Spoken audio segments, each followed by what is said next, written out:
الشعب ده فيه ناس جميلة قوي، ومن طيبتها بيضحك عليها بسهولة قوي. يعني تاخد لك على قفاك وانت مبسوط ومتكيف طالما اللي ادالك على قفاك مربي دقنه. شغل تجارة بالدين. السنة اللي فاتت كان في كده حد طلع اسمه أمير منير، عمل حاجة اسمها عمرة البدل.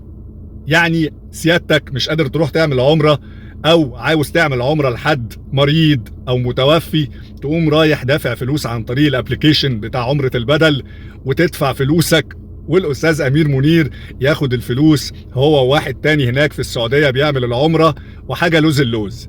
امير طبعا بعد ما الموضوع انتشر على السوشيال ميديا تراجع عن الفكرة واعتذر وقال يا اخواتي ما تزعلوش مني وانا اسف وغلطة ومش هتتكرر تاني. يرجع بقى السنة دي أمير منير وناس شبهه كتير بفكرة جديدة، اشتغالة للمصريين.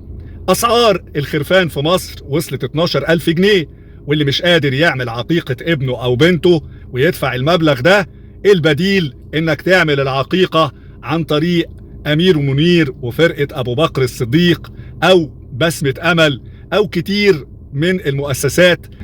الناس دي بقى راحوا تنزانيا، جابوا نساء فقراء وقعدوهم وصوروهم فيديوهات وتجروا بالفقر بتاعهم، وجابوا أغنام موجودة إنك أنت ممكن تعمل العقيقة لابنك أو بنتك ب2000 جنيه عن طريق انستا باي أو الابليكيشن اللي بيعلنوا عنه، ويتم ذبح الخروف أو الخروفين في تنزانيا وتوزيع اللحوم بتاعتهم على الفقراء في تنزانيا.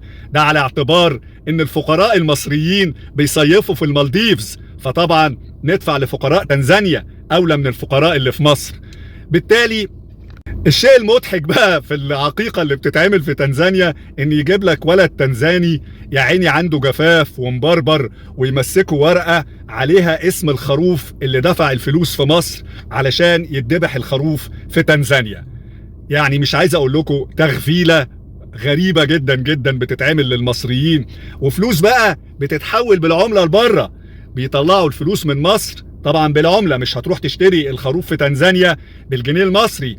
فشوفوا الدولارات اللي بتطلع من البلد في وقت البلد بتعاني من أزمة شديدة جدا جدا. مش مصر أولى بالفلوس دي؟ مش التجار اللي في مصر أولى بالفلوس دي؟ مش فقراء مصر أولى بالفلوس دي؟ وفقراء مصر أولى باللحوم اللي بتتوزع دي؟ لا كده ترضي ربنا سبحانه وتعالى وتساعد اللي محتاجين في بلدك وللعقل السلام.